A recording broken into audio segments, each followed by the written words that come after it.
Sinepju graudiņš, vārds katrai dienai. Spēja patiesi mīlēt.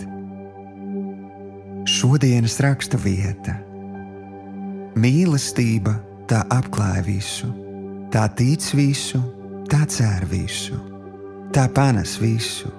Mīlestība nekad nebeidzas. 1. Korintiešiem 13. nodaļa, 7. un 8. pants.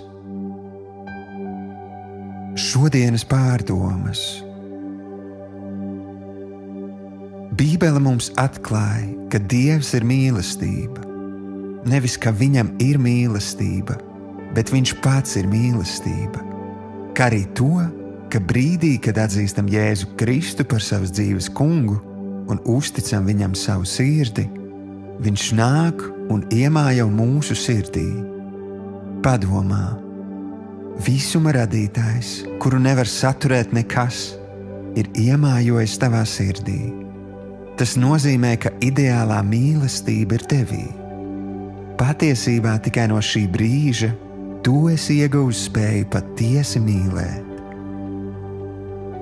1. Korintiešiem 13. nodaļa mums atklāja, ko Dieva mīlestība paveic mūsos. Tā mums dod iespēju būt lēnprātīgiem, laipniem, neskaust, nelielīties, nebūt uzpūtīgiem, neizturēties piedaudzīgi, nemeklēt savu labumu, nedusmoties un nepieminēt ļaunu, nepriecāties par netaisnību, bet priecāties par patiesību. Draugs, Dieva mīlestība padara tevi spējīgu paveikt to, ko tu pats nespēji. Tā padara tevi spējīgu uzvarēt nepiedošanu, rūgtumu un dusmas. Tā dziedina tavu sirdi un padara tevi spējīgu patiesi mīlēt. Šodienas lūgšana.